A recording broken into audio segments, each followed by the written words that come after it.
આજે તો ગયો ભાઈબંધ સાથે સેન્ટિંગ નું કામ જોવા અને મને પણ કામે લગાડી દીધો। ગુડ મોર્નિંગ ને જય માં મોગલ મિત્રો, સ્વાગત છે તમારું મારા આજના મિની બ્લોગમાં। આજે તો મારે જવાનું હતું ભાઈબંધ સાથે તેનું સેન્ટિંગ નું કામ જોવા માટે, પણ એ પહેલા મારે જવાનું હતું દુકાન, એટલે હું સીધો નીકળ્યો દુકાન બાજુ અને પહોંચી ગયો મારી દુકાને। ત્યાં થોડી વારમાં આવી ગયા તો ગોપાલભાઈ મને લેવા માટે, કેમ કે મારે ગોપાલભાઈ બેને જવાનું હતું તેનું સેન્ટિંગ નું કામ જોવા માટે, અને સીધા નીકળી જાય તેના કામ ઉપર અને પહોંચી જાય તેની સાઈડ ઉપર। પણ અહીંયા તો અમારે બે સિવાય બીજું કોઈ દેખાતું નથી, ક્યાંક ભૂલમાં અમે કોઈક બીજાના ખેતરમાં નથી પહોંચી ગયા ને, આ ગોપાલભાઈ ક્યાંક માર ખવડાવે નહીં। આ ખેતરના માલિક આવ્યા ત્યારે શાંતિ થઈ કે નાના બરોબર લોકેશન ઉપર જ છે, પણ આ ગોપાલભાઈ તો મને કામે લગાડી દીધો। હવે આવી કઈ અમારે તો બોલી નથી થઈ, મને કે તારે તો ત્યાં આવીને ખાલી ઉભું જ રહેવાનું છે। મને આવી ખબર હોત કે ત્યાં જઈને મને કામ કરાવશે તો હું આવત જ નહીં, હું દુકાને બરોબર હતો। माँ, मैं कारीगर बन गया माँ, मैं कारीगर बन गया।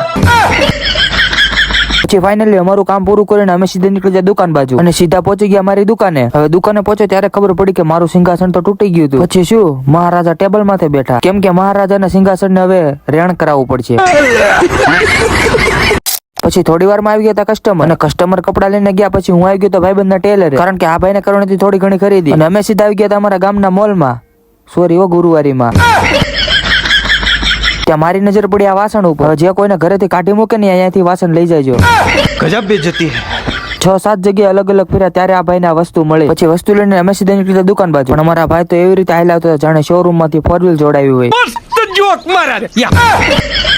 પછી હું સીધો આવી ગયો મારી દુકાને। તો મિત્રો આજનો વ્લોગ અહીંયા સુધી, મળીએ નેક્સ્ટ મિની વ્લોગમાં।